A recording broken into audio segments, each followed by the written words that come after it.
এটা হলো বিশ্বের প্রথম কোনো দ্বীপ যে দ্বীপ বিশ্বের কোনো নিয়ম নীতি মানে না।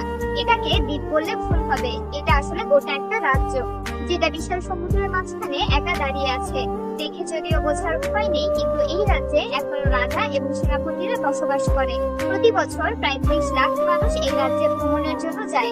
কিন্তু সব থেকে অবাক করা ব্যাপার কি জানেন? সেখানে কোনো টাকা বা ডলার চলে না, সেখানে এখনো চলে স্বর্ণ মুদ্রা।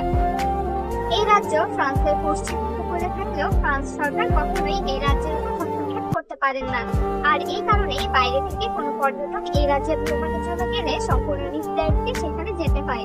তবে সবথেকে আশ্চর্যের ব্যাপার হলো আপনি সেখানে যেতে হলে সম্পূর্ণ তাদের অনুমতিতে যেতে হবে এবং আসতে হলে সম্পূর্ণ তাদের অনুমতিতেই আসতে হবে। এই রাজ্যের আরেকটি ইন্টারেস্টিং ব্যাপার হলো এখানে আসা যাওয়ার রাস্তা।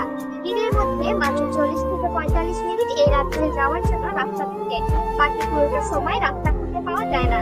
এর প্রধান কারণ হলো 24 ঘন্টার মধ্যে মাত্র 45 মিনিট এখানে পানি শূন্য থাকে, অর্থাৎ আশেপাশে কোনো পানি থাকে না। তাই এখানে যাওয়ার রাস্তা আপনি খুব ভালোভাবেই দেখতে পারবেন, কিন্তু 45 মিনিট পরেই চারপাশ পানিতে ডুবে যায়।